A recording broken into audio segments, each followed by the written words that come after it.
I'd now like to introduce our speaker, Abbas Nazari, and we are very fortunate on this 20th anniversary of the Tampa affair to have someone with lived experience of the Tampa and its aftermath. Abbas was 7 years old and fleeing the Taliban with his family when he was rescued from a sinking boat by the cargo ship, the Tampa. There were 430 people on board, along with Abbas's parents and siblings. He's been afforded the opportunity to live his life now in New Zealand, much to Australia's shame. And he's gone on to battle the odds, from not knowing a word of English to being granted a Fulbright scholarship and studying at Columbia University. And I would urge those that haven't yet had the opportunity to read his book, After the Tampa. It's an incredible chronicle of his experiences.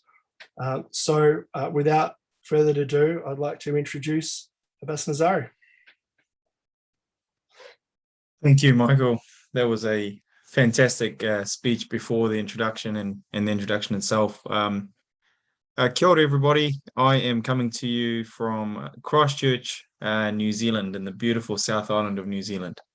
And the reason I say that is that the reason I always begin with that is simple. It's been home for us for the last 20 years.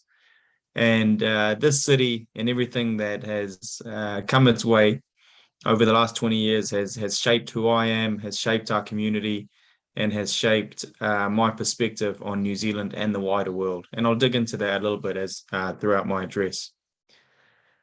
As Michael mentioned, I was born and raised in Afghanistan. I lived the first 7 years of my life there. I'm going to speak on the assumption that many of you, having worked in the refugee space and the asylum seeker space, are very well aware of the tortured history of my country of birth, the many journeys that people of ethnic and religious minorities face and are forced to take, and the many stories of tragedy and heartache that, you know, kind of symbolize and is the underpinning foundation of so many people's lives. We found ourselves in the middle of the Indian Ocean with no engine, with no forward power, with no real control over our destiny. And the lead up to that point, the lead up and all the decisions along the way that forced us to be on that boat in the Indian Ocean, it was really hard for me to write about for two reasons. It almost seemed as if it was a decision, a decisive command made by my parents, where we had agency and we knew of all the risks and we rolled the dice. But what I found really hard and struggled to write about is that the decision was made for us, you know, to continue to live in Afghanistan under Taliban rule, being an ethnic and religious minority, or to seek shelter and asylum elsewhere. And for us, that meant, you know, the choice was simple. It has been made for us. I mean, I always ask, what would you do in that situation? And then when you're on the shorelines of Jakarta, looking at this wooden fishing boat, the decision again is made for you. You can't go back. You can't stay. The international system that caters for refugees, as many of you know, are poorly inadequate. And so again, you get pulled forward by something that is represents a slight sliver of a hope and a chance. And when we were rescued by the Tampa, when the day after the storm, when the Australian Coast Guard plane had circled overhead, and we thought they might be rescued, and it disappeared. And then it came again in the afternoon, and it finally sent out a Mayday call. And we looked out into the horizon and we saw this small black dot getting closer and closer and closer until it resembled this giant, great red metal wall that blocked out the horizon.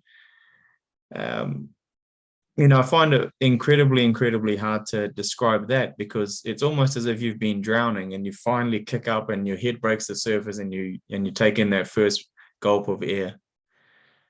And good old Captain Arnie Rinnan, who, had grown up on the world's oceans, who'd grown up from being a deckhand at the age of 16 to now being captain of this 260-meter behemoth. He knew his obligations, and he knew that his organization, Wilhelmsen Shipping Line, would support him, and he knew his rights and obligations under international law. And he thought that he would be performing which he did. He performed one of the greatest acts of maritime rescue in modern history, and he thought he might be rewarded for it, or at least, someone might shake his hand and say thank you. And lo and behold, what ended up happening is an illustrious chapter in Australian and New Zealand political history. The title of the book is After the Tampa.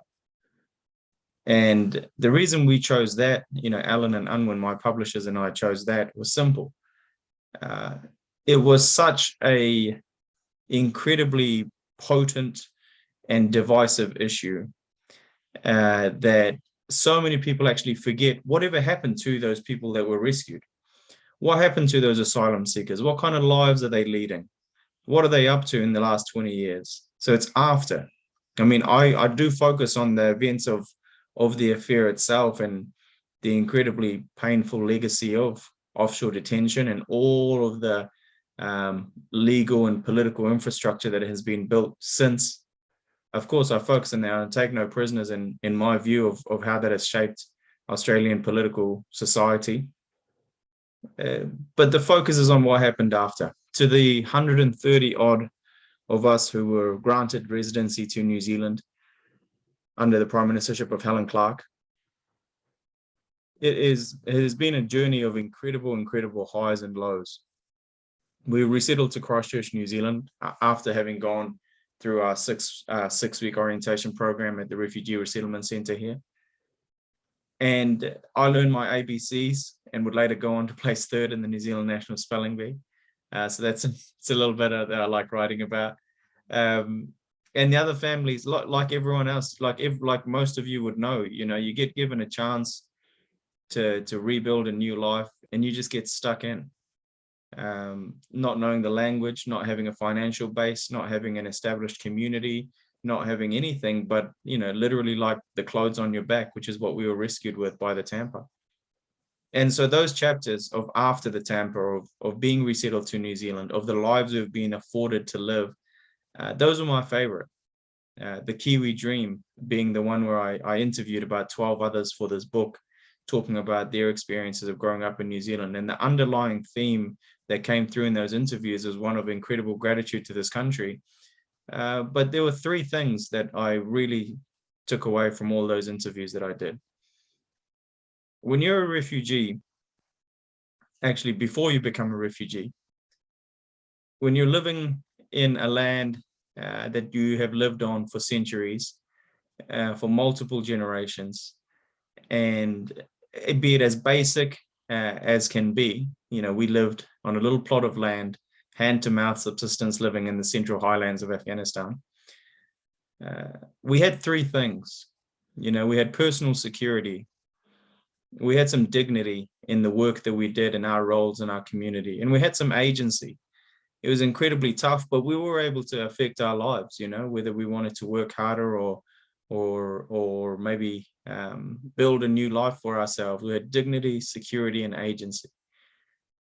And then when the country around you collapses and you are no longer wanted, and you just have no place in that country and that piece of land that you've known for generations, you lose those three things. You don't have any security. You're stripped of all your dignity, and you're powerless. You have no agency to impact your life, or you have very little of it. And then forced displacement puts you into this rut where you're constantly in search of those three things. And so 6 months after we left our little village, we were resettled to New Zealand. Finally, we were given back those three things. We were afforded back some personal security. We were given some dignity because we were seen as equals, that we had the rights and responsibilities of New Zealand citizenship. And finally, that also allowed us to then pick up some agency, learn the language, pick up our roles in society and all the rest of it that comes with that. And so to boil it down, those are the three things that every human, regardless of your background, requires: some security and some dignity and some agency. And those are the foundations to thrive in any society. And thankfully, we were given that. Many of you who work in the legal sector, many of you who work particularly with immigrants and asylum seekers, you realize that they don't have any of those three. They don't have much security. They're stripped of their dignity. The system does that. And they have no agency, no one to affect their course of the trajectory of their lives, apart from perhaps the folks like yourselves. And so the reason I wrote this book, just to wrap up my talk here, the reason I wrote this book was during the Tampa affair, everything was being said and talked about us without us. You know, we were a bunch of faceless and nameless foreigners held offshore. And we had no way of telling our story. And when I was approached to write this by Alan and Unwin, finally I thought that here's a chance for us to correct the record and tell it from our perspective. It is a story of victimhood, but the underlying foundation of the story is one of resilience and of overcoming tragedy. And that is the key takeaway. That is the key takeaway from this book, that you know, life throws curveballs at you. For us, it was our country collapsing around us. That pain is the gift that everyone receives, but nobody wants.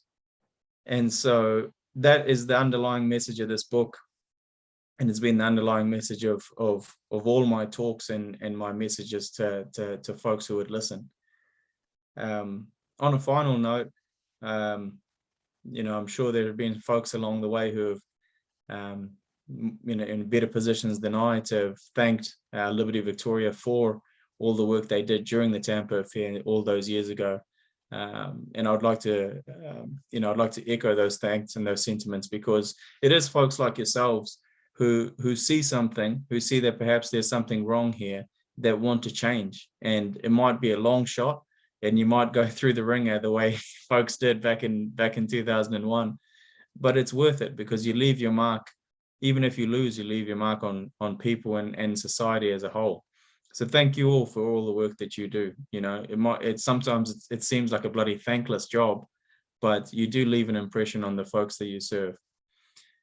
And on another final note, you know, I've just been browsing through your website, and I see, you know, a bloke by the name of Mohammed Semra, who's won your, I guess, you know, Young Lawyer of the Year award. And it's incredibly, you know, stories like that, stories of perseverance and resilience and coming on top against all odds. Those are the stories that, you know, need to be celebrated. This city that I'm in right now has seen its fair share of tragedy, with the earthquakes, and then only 2 years ago with the horrific mosque shootings just down the road from where I live. And as Michael pointed out, those elements, those forces, they will always be there. But, you know, it's stories like this, stories like after the Tampa, that help bridge those communities, build bridges between different communities. I'm astounded everywhere I go and talk. People have heard of Afghanistan and they've heard of refugees, but they've never actually spoken to one. They never get to know one personally. And then once you personalize it and see, man, this bloke's not bad after all, then you've built a bridge with that community, and it's incredibly, incredibly powerful. So that the next time you hear or see something about refugees, it's no longer an alien idea. It's personalized. And once that's done, then you start to cut through all of those, the political veneer that polishes all of that. So, you know, a wholehearted thank you to you guys for all the work that you did. When I got the request to come and speak at your AGM, I immediately accepted, simply because it was a small way of giving back and maybe putting a face to some of the names, and just a message of encouragement to keep doing what you're doing. I took up law. I did first year law at University of Canterbury. I hated it. I found it incredibly dry. So many of you are laughing because you probably agree, but to those who did continue, thank you, and all the very best. Cheers, Michael. Thank you so much for that talk, and for sharing your time and experiences with us. If anyone would like to ask a question, please feel free to write it in the chat in the right-hand column, but perhaps I'll kick it off. And I was really interested in your book that, as a New Zealand citizen, now some of your reflections about some of the actions taken by Australia in deporting New Zealand citizens or people with notionally New Zealand citizenship to New Zealand, and that how that's how you share how, in your view, that's further eroding Australia's reputation, compounding our treatment of asylum seekers. And I just want to ask you about your thoughts in relation to, as someone outside of the bubble, and in Australia we perhaps are locked in the bubble, how is Australia perceived internationally and by perhaps civil society groups in places like New Zealand? It's a really, really good question, Michael, and allow me a couple of minutes to dig into that, because there are so many elements there. Growing up in New Zealand, you always get this notion that Australia and New Zealand are younger and older brothers, but they're incredibly similar to one another. And by and large, that's always true, except the Wallabies haven't won the Bledisloe for 20 years. All Blacks have been consistently better, but we'll leave that for another day.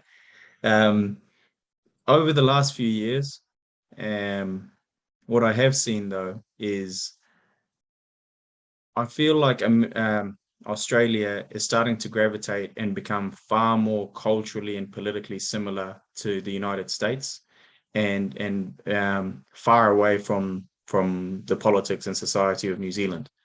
And a lot of people had mentioned that, but when I lived in the United States, I lived in Washington for 2 years. I saw that intrinsically on the ground, the same dynamics between the two societies. And that, depending on your point of view, that's not necessarily a bad thing, but there are quite a lot of differences. Your point about, Australia deporting essentially Australian citizens who might have been born in New Zealand and left when they were 1 or 2 years old. Those are, by and large, they are Australians, and to deport them when they're 30 and 40 to New Zealand when they've got no home, no family connections or anything, essentially you're offloading your own problems onto another country. I'm always reminded of John Howard's epic line that we will decide who comes to this country and the manner in which they come. That statement kind of sums it all up, because it for me, it asks the question, who is we? Who is it? Who are the people that are making the decisions? We will decide who comes to this country and the manner in which they come. That we is not inclusive. That we is not Australia. It is a certain cohort of Australians who decide who get to be Australian, who don't. That if you're Indigenous, that perhaps you're not in that club. That if you're born in another country, even though you've lived all your life in Australia, that you're not in that club. That if you seek the right to asylum, you'll never be in that club. It's why you have temporary protection visas, which is essentially second-class citizenry. So once you dig in the layers, and by the way, I'm eternally mindful of lecturing Aussies or any other countries about their country, but your question about being outside the bubble, it is interesting. I personally have never stepped foot in Australia apart from transited through Melbourne Airport. So I'm one of those refugees that, that won't use New Zealand as a backdoor to get to Australian citizenship. Although, I've heard talk about that as well.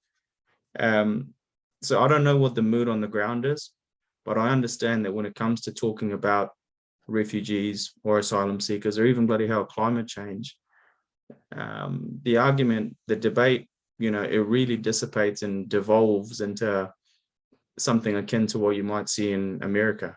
Whereas here, it's a bit more civilized and substantive discussion can happen.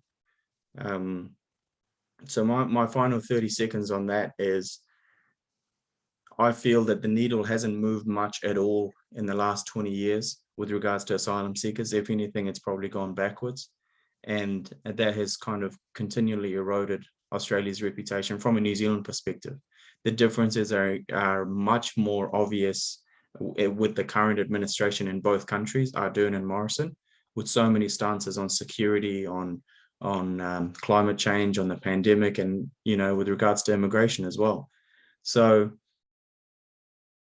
it's interesting because when Australia, for example, when Australia puts its foot down, it expects New Zealand to just kind of go toe to toe there and walk in step. But that used to be the case. It's no longer. And New Zealand is confidently, I guess, just saying we don't have to follow Australia's lead because the differences are quite obvious. That's my understanding of it. Thank you. Bas, Michelle asks, do you have any suggestions as to how to speak to those who have fear or distrust that helps them be even slightly more open to a new way to think about a place for refugees in Australia? In New Zealand, I think people are, when it comes to refugees, when it comes to immigrants, there is, I wouldn't say it's easier, but there is a place, or at least the majority of folks in this country accept that everyone in this country are immigrants. That is embedded in the notion that even the indigenous people of this country arrived 1,000 years ago on a boat, and that since then immigrants have arrived on boats to New Zealand, that we are all a nation of immigrants. And so inherently, the conversation about immigration is a little bit easier in this country than it is perhaps in Australia, where with that country's history of immigration, it's a bit more layered. And so immigration in New Zealand is altogether talked about differently. So I can't speak about Australia, but what I can give is that the moment you humanize it, the moment it just becomes a bit more easier to talk about. So people want to know about what happened in the Tampa affair. They don't want to know about the politics or the legalities or anything like that. They want to know about what happened on the people. What are they up to now? And so that's why I think this story is starting to resonate. And that's why I think I'm starting to see, just through Twitter and a few other places, that there is a push for celebrating different stories and different perspectives in all levels of Australian society, whether it be politics, business, sports. And that's, I think, a step in the right direction. So my one hesitation with that is, as well as seeing, I guess, a diversity of color, I'd also like to see a huge diversity of opinion as well, because I know, even in the Afghan community here in New Zealand, there's a huge difference in opinion politically and socially and all the rest of it. And by and large, that's good because it creates richness. You don't want every refugee or every brown person on TV to be aligned one way or the other politically, because that in turn ends up being even more polarizing in the end. I guess thinking about Australia, it's a much bigger country, and there are pockets. I mean, most of you guys are based in Melbourne, and I've seen that COVID-19 has led to quite some, pretty raw and pretty open divisions in society. And so I wonder whether even some place as liberal as Melbourne will be able to recover, and what the conversations regarding immigration would look like in the coming future. Thanks for that. I just wanted to take up a part of Spencer's question. I think you've already expressed some of your views about Australia and how it's perceived, but in relation to resilience, I mean, how do you, going through your experiences and starting a new life in New Zealand and going through what you went through as a child, and how do you deal with issues of despondency or anger, or how do you have resilience? Resilience is, I first heard of the word following the 2011 Canterbury earthquakes, when 180 odd people were taken away from us, and everyone kept talking about Canterbury and Christchurch being a very resilient city, and I never really understood it until we had 20,000 aftershocks over the course of 2 years, and we just, every time it rolled through, it just get back up. and we'd have cracks in our ceilings and all the rest of it, and come through again, we'll paint over it. And I realized the meaning of resilience, about getting back up every time you get knocked down. And this city has a special place for that, especially in the last couple of years as well. On a personal level, going through something that we did, like what we went through, it gives you an enormous sense of perspective on not just yourself, but on life. Because we had been so close to death, because we had been so desperate, and we'd been on an endless journey for so long, that when we were finally given a chance at resettlement and asylum in New Zealand, we understood what we had gone through. And so we just embraced everything with open arms, and by and large, that has placed us in really good stead. Now, I'm not saying that everyone has to go through what we went through to get a sense of perspective and realize how lucky they are, but it does help when you kind of step back and say, you know what I'm going through, this particular challenge right ahead of me, it's not that bad because I have gone through worse. That also allows us to look at things from multiple perspectives. It's very hard nowadays when we're all wrapped up in our own little echo chambers, and people always giving us the kind of instant gratification. It's very hard to step outside and look at a situation, be it business, social, relations, all the rest of it, from a different perspective. But once you build that, it does make you into a stronger character. So resilience for me, I feel like nowadays, I look at my younger brothers, they're only 10 years younger than me.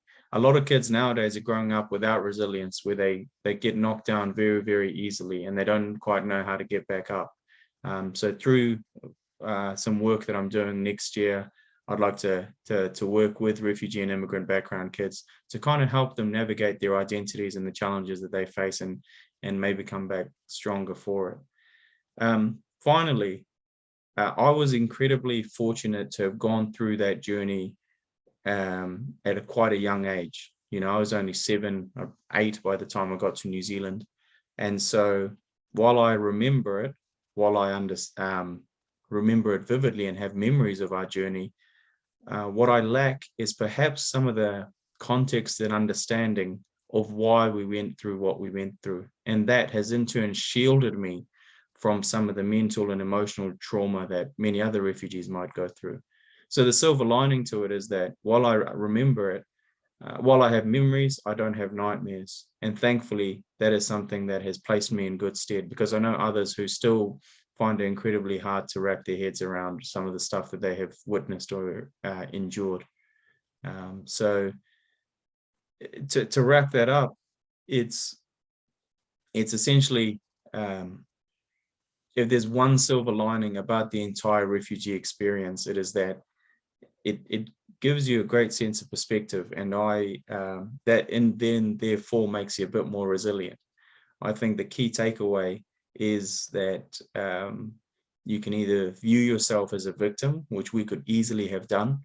But my dad, who installed some of the values in me, he said, look, you can always claim victimhood and claim that mantle, and it's all rightfully yours. Or you could just kind of look at what's coming ahead of you and grab it with both hands, this opportunity, and don't see being a refugee as something that drags you down, but as a source of strength. And that has taken me years to shake my head around. And now I proudly, claim the refugee, label. I used to disown it because I thought, I don't want to be associated with that. But now it's an enormous part of my identity. Thank you so much for sharing that. And I note that that Julian Burnside's written thanks, Abbas, for speaking to us and for writing the book. In my view, your most important point is that people need to meet a refugee in order to form a rational view about refugees generally. And thank you so much. And I can say on behalf of Liberty Victoria, we will strive to defend people's rights to those 3 principles that you discussed: security, dignity, and agency. And it really is our loss as Australians that New Zealand is now your home and not Australia. And it is a source of great shame to us. But thank you for sharing your experiences. I note the time, so it's It's now past 6:30 p.m. So I'd like to thank you, and I'd like to thank all the members for attending this AGM, and we look forward to the year ahead and fighting the good fight. And thank you, Abbas, for providing us with some further motivation to fight that fight. So thank you.